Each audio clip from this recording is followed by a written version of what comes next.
Good morning my dear student. ఈరోజు క్లాస్లో వచ్చేసి మనం 2020 సెప్టెంబర్ 14th జరిగిన ఈసెట్ క్వశ్చన్ పేపర్లో ఉన్న కెమిస్ట్రీ క్వశ్చన్ డిస్కస్ చేసాం. దాంట్లో కెమిస్ట్రీలో వచ్చేసి first question, the nucleus consist of అని ఇచ్చారు. న్యూక్లియస్లో ఏమేమి ఉంటాయి అనేది.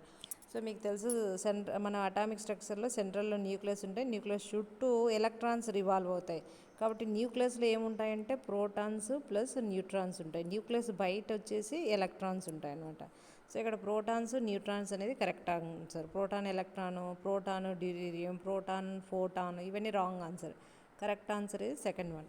సో నెక్స్ట్ క్వశ్చన్ వచ్చేసి the shape of the p orbital అన్నారు. పీ ఆర్బిటాల్ మనకు 4 ఆర్బిటాల్స్ ఉన్నాయి. S orbital, p orbital, d orbital, f orbital. S orbital వచ్చేసి స్పిరికల్గా ఉంటుంది. పీ ఆర్బిటాల్ వచ్చేసి డంబెల్ షేప్లో ఉంటుంది.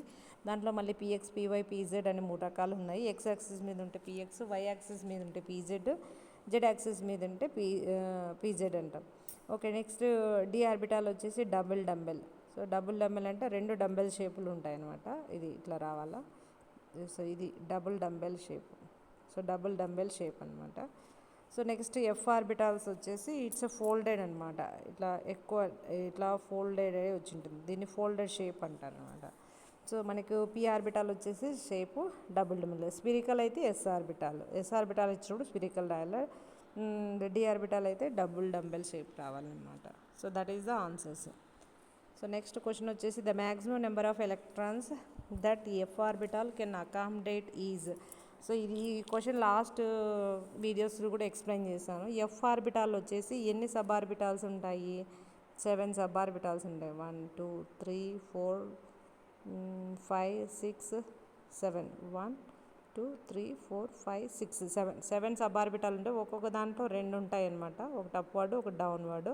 సో మొత్తానికి ఎన్ని ఎలక్ట్రాన్స్ అకామిడేట్ చేసుకునే ఉంటుందంటే 14 ఎలక్ట్రాన్స్ ఉంటాయి అన్నమాట. 14 electrons. So answer is the 14, not a 2 అనమాట. ఎస్ ఆర్బిటాల్ అయితే 2 ఉంటాయి. పీ ఆర్బిటాల్లో 6 ఉంటాయి మ్యాక్సిమం. డి ఆర్బిటాల్లో 10 ఉంటాయి. ఎఫ్ ఆర్బిటాల్ ఎన్ని ఉన్నాయంటే 4. కాబట్టి ఇక్కడ మనకి ఎఫ్ ఆర్బిటాల్ కదా ఇచ్చింది, కాబట్టి ఆన్సర్ ఏమవుతుంది? 14 ఇస్ ద ఆన్సర్ అవుతుంది. నెక్స్ట్ క్వశ్చన్ వచ్చేసి the sodium chloride formation, sodium is donating dash electron. So sodium క్లోరైడ్లో సోడియం వచ్చేసి మెటల్, క్లోరిన్ వచ్చేసి నాన్ మెటల్. సోడియం ఎన్ని ఎలక్ట్రాన్స్ లూజ్ చేసుకుంటుందంటే 1 ఎలక్ట్రాన్స్ లాస్ చేసుకుంటుంది. బికాజ్ నియాన్ కంటే 1 ఎలక్ట్రాన్ ఎక్సెస్గా ఉండడం వల్ల ఇది 1 ఎలక్ట్రాన్ లాస్ చేసుకొని నియాన్ కాన్ఫిగరేషన్ వస్తుంది. మనం ఎలక్ట్రానిక్ కాన్ఫిగరేషన్ రాసినప్పుడు neon configuration 3s1. 1 electron loss చేసుకుంటే ఇది దగ్గరగా ఉండే ఇన్నర్ట్ గ్యాస్ అయినా నియాన్ గ్యాస్ కాన్ఫిగరేషన్ గెయిన్ చేస్తుంది. కాబట్టి ఇట్ లూజెస్ 1 ఎలక్ట్రాన్. క్లోరిన్ ఎన్ని ఎలక్ట్రాన్స్ గెయిన్ చేస్తుందంటే 1 ఎలక్ట్రానే. క్లోరిన్ 17, అటామిక్ నెంబర్ 18 అయినా ఆర్గాన్ గ్యాస్ కాన్ఫిగరేషన్ కావాలంటే 1 ఎలక్ట్రాన్ గెయిన్ చేసి ఆర్గాన్ ఫామ్ అవుతుంది. ఒకవేళ క్లోరిన్ ఎన్ని ఎలక్ట్రాన్ గెయిన్ అవుతుందన్నా కూడా 1 ఎలక్ట్రాన్. సోడియం ఇక్కడ ఎన్ని లూజ్ చేసుకుంటుందన్నా కూడా 1 ఎలక్ట్రాన్ అనమాట answer. So next question, O2 molecule contains. O2 మాలిక్యూల్లో ఏ బాండ్ ఉంటుంది? కోవలెంట్ బాండా, అయనిక్ బాండా, హైడ్రోజన్ బాండా, మెటాలిక్ బాండా? మెటల్స్లో అయితే మెటాలిక్ బాండ్ ఉంటుంది. హైడ్రోజన్ బాండ్ అయితే హైడ్రోజన్ ఒక నెగిటివ్ యాటమ్స్ మధ్య ఉంటుంది. సో అయనిక్ బాండ్ అయితే ఒకటి మెటల్ ఉండాలా, ఒకటి నాన్ మెటల్ ఉండాలా, అప్పుడు మాత్రమే అయనిక్ బాండ్ ఫామ్ అవుతుంది. ఇక్కడ ఆక్సిజన్ మాలిక్యూల్ అన్నప్పుడు 2 ఆక్సిజన్ యాటమ్స్ మధ్య డబుల్ బాండ్ ఉంటుంది. ఇవి ఎలా బాండ్ ఫామ్ అవుతుందంటే షేరింగ్ వల్ల. ఒక్కొక్క ఆక్సిజన్ 2 ఎలక్ట్రాన్స్ షేరింగ్ ప్రాసెస్ కోసం కాంట్రిబ్యూట్ చేస్తుంది. కాబట్టి 2 పేర్స్ ఫామ్ కావడం వల్ల 2 బాండ్స్ అనేది ఫామ్ అవుతుంది. ఇక్కడ ఏ బాండ్ ఉంటుంది? కోవలెంట్ బాండ్ ఉంటుంది. Hydrogen, next nitrogen, chlorine, fluorine వీటన్నిటిలో కూడా కోవలెంట్ బాండ్ ఉంటుంది. సోడియం క్లోరైడ్, మెగ్నీషియం ఆక్సైడ్ ఇవన్నీ కూడా అయనిక్ బాండ్ ఉంటుంది అనమాట. వీటిలో ఏది ఇచ్చినా కూడా మీరు అయనిక్ బాండ్ అని రాయొచ్చు అనమాట. Next question, Avogadro number. ఇది చాలాసార్లు అవగాడ్రో నెంబర్ మనం గుర్తుపెట్టుకోవాలా. 6.023 × 10⁻23, లేదంటే సింపుల్గా 6 × 10⁻23 అన్నా కూడా రాయొచ్చు. లేదంటే కరెక్ట్గా 6.023 × 10⁻23 ఈ నెంబర్ గుర్తుపెట్టుకోవాలా. So Avogadro number, that is the answer అనమాట. నెక్స్ట్ క్వశ్చన్ వచ్చేసి normality of the solution obtain by dissolving 8 grams of NaOH in 1 liter. So మీకు ఆల్రెడీ లాస్ట్ చాలా వీడియోస్లో చెప్పాను. నార్మాలిటీకి మొలారిటీకి ఫార్ములాస్ గుర్తుపెట్టుకోవాలా. So normality is equal to మనకు ఫార్ములా ఏంటి? Normality is equal to weight by gram equivalent weight into 1/v. ఇక్కడ లీటర్స్లో ఇచ్చినారు కాబట్టి 1/v వేసుకున్నాం. ఒకవేళ మిల్లీ లీటర్లో ఇస్తే 1000/v వేసుకోవాలా. వెయిట్ ఎంత 8 gram equivalent weight of NaOH 40 మీరు క్యాలిక్యులేట్ చేయడం నేర్చుకోవాలా లేదంటే గుర్తుపెట్టుకోవాలా. వాల్యూమ్ ఎంత 1 లీటర్. సో 8/40 ఏమొస్తుందంటే 0.2 వస్తుంది క్యాలిక్యులేట్ చేస్తే. దట్ ఈస్ ద ఆన్సర్ అనమాట. Next molecular weight of magnesium sulphate. ఇది కూడా గుర్తుపెట్టుకోవాలా. మెగ్నీషియం వచ్చేసి 24, సల్ఫర్ 32, ఆక్సిజన్కి ఒక్కొక్కదానికి 16, 16 × 4 64, 64 32 ప్లస్ 24 ఏమవుతుంది 120 అవుతుంది. కాబట్టి 120 ఆన్సర్ వస్తుంది. మీరు అన్ని 1 to 20 వరకు అన్నా కనీసం 1 to 30 వరకు లేదా 1 to 20 వరకు అయినా అట్లీస్ట్ అటామిక్ మాస్ అన్ని గుర్తుపెట్టుకొని ఉండాలన్నమాట, నేర్చుకొని ఉండాలి. సో నెక్స్ట్ క్వశ్చన్ వచ్చేసి that is the 120 answer. Next question, a Lewis base is a substance. మీకు ఆల్రెడీ చెప్పాను, బ్రాన్స్టెల్ లౌరీ యాసిడ్ బేస్ అయితే ఆ ప్రోటాన్ డోనర్ని యాసిడ్ అంటారు, ప్రోటాన్ యాక్సెప్టర్ను బేస్ అంటారు. లూయిస్ యాసిడ్ బేస్ థియరీలో లూయిస్ బేస్ వచ్చేసి ఎలక్ట్రాన్ పెయిర్ను డొనేట్ చేస్తుంది, ఇది డొనేట్ చేస్తుంది. యాసిడ్ అయితే తీసుకుంటుంది అనమాట. లూయిస్ బేస్ అన్నప్పుడు ఏం తీసుకుంటుంది, ఎలక్ట్రాన్ పెయిర్ను డొనేట్ చేస్తుంది, 2 ఎలక్ట్రాన్స్ను డొనేట్ చేస్తుంది అనమాట. Donate a pair of electrons is called the Lewis base. Accept a lone pair of electrons అయితే ఏమవుతుంది, అది యాసిడ్ అవుతుంది. ఒకవేళ లూయిస్ యాసిడ్ అని అడిగినప్పుడు accept a lone pair of అని చెప్పాలన్నమాట. ఒకవేళ లూయిస్ కాకుండా బ్రాన్స్టెల్ లౌరీ అడిగినారనుకో, ప్రోటాన్ డోనార్ని ఏం చేస్తారు, బ్రాన్స్టెల్ లౌరీ యాసిడ్ అవుతుంది, ప్రోటాన్ యాక్సెప్టర్ని ఏమవుతుంది, బేస్ అవుతుంది. ఇవన్నీ కొంచెం కన్ఫ్యూజన్ లేకుండా గుర్తుపెట్టుకుంటే ఇలాంటి క్వశ్చన్స్ ఎలా అడిగినా కూడా ఆన్సర్ చేయొచ్చు అనమాట. So next, pH of the solution is 4.5. The solution ఇది వెరీ ఈజీ క్వశ్చన్. మీకు pH 0 నుంచి 14 వరకు ఉంటుంది. 0 to 7 ఉంటే అన్నప్పుడు 7 to 0 మధ్యలో ఉంటే అది యాసిడిక్ నేచర్ ఉంటుంది.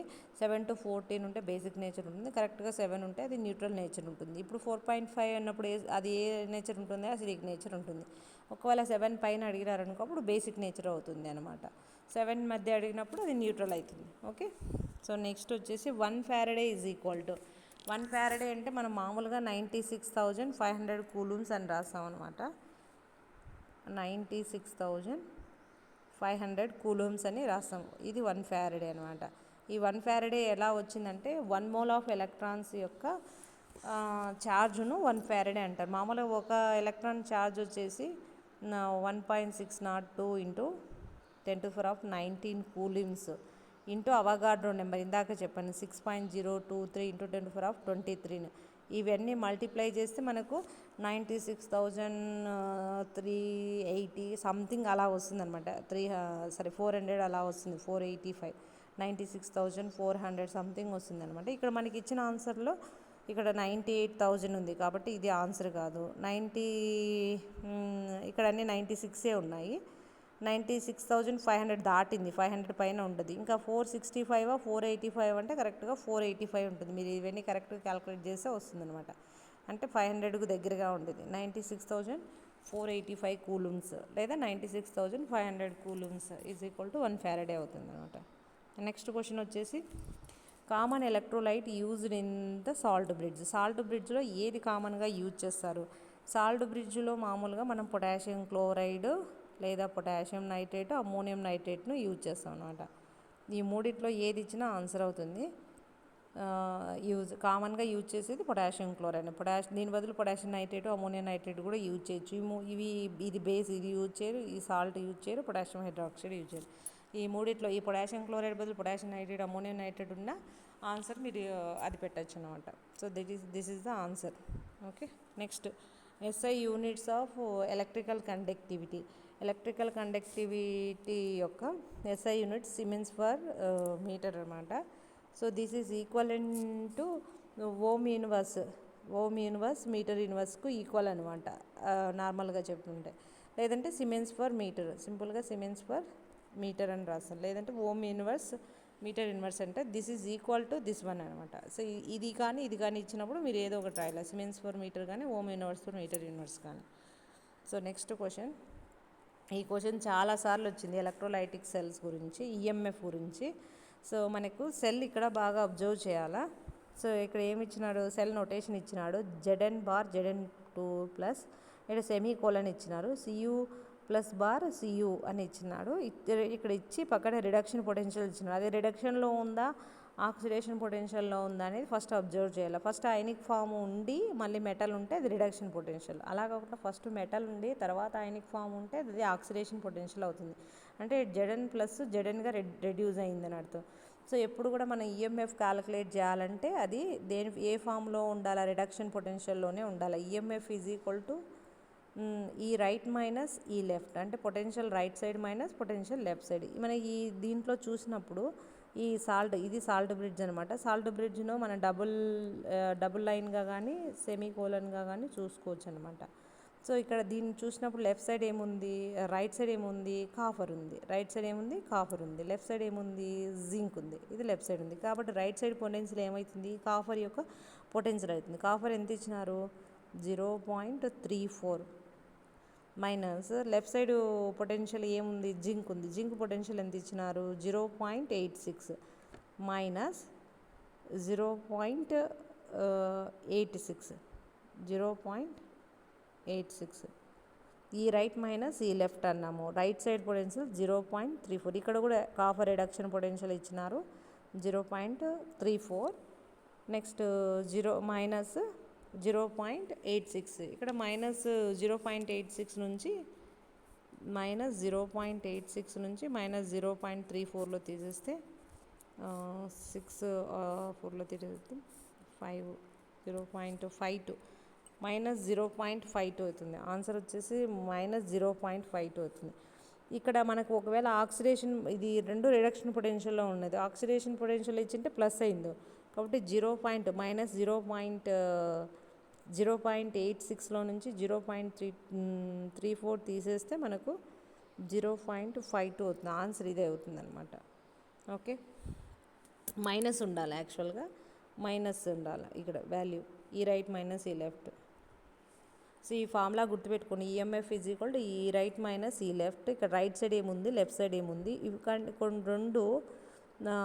రెండు ఇది రిడక్షన్ పొటెన్షియల్ ఉంది. ఫస్ట్ అయనిక్ ఫామ్ మళ్ళీ మెటల్, ఇక్కడ కూడా అయనిక్ ఫామ్ మెటల్ ఉంది. కాబట్టి రెండు రిడక్షన్ పొటెన్షియల్లో ఉంది. Right side 0.34 copper, next left side just 0.86. ఒకవేళ మైనస్ ఇచ్చింటే ఇక్కడ 1.2 వోల్ట్ అయింది. మళ్ళీ క్వశ్చన్ తప్పించారని తెలియదు కానీ ఇది మైనస్ 0.52 వోల్ట్స్ అవుతుంది, మైనస్ వస్తుంది అనమాట, ప్లస్ రాదు. Okay, next question. Permanent hardness is cause due to, permanent hardness మీకు చాలాసార్లు చెప్పినాం, బైకార్బోనేట్స్, కాల్షియం బైకార్బోనేట్స్ కానీ మెగ్నీషియం బైకార్బోనేట్స్ వల్ల కానీ వచ్చేది మనకు temporary hardness. Okay, permanent hardness వచ్చేసి సల్ఫేట్స్ క్లోరైడ్స్ వల్ల వస్తుంది. సల్ఫేట్స్ అండ్ క్లోరైడ్స్ వల్ల మనకు పర్మనెంట్ హార్డ్నెస్ వస్తుంది. ఇక్కడ బైకార్బోనేట్ ఉంది కాబట్టి ఇది కాదు. నెక్స్ట్ ఇక్కడ కార్బోనేట్ ఉంది, కార్బోనేట్ వల్ల రాదనమాట. కార్బోనేట్స్ వచ్చేసి మన అన్డిజాల్వ్డ్ స్టేట్లో ఉంటాయి కాబట్టి రాదు. Next chlorides, sulphates, chlorides, carbonate, ఇక్కడ కార్బోనేట్స్ ఉంది కాబట్టి మన ఇది లేదు. కాబట్టి ఆన్సర్ వచ్చేసి chlorides, sulphate. This is the answer అనమాట. నెక్స్ట్ క్వశ్చన్ వచ్చేసి 9. పర్మిట్యూట్ ఈజ్ కెమికల్లీ, పర్మిట్యూట్ అనేది ఏంటి? సో నెక్స్ట్ వీడియో చేద్దాం.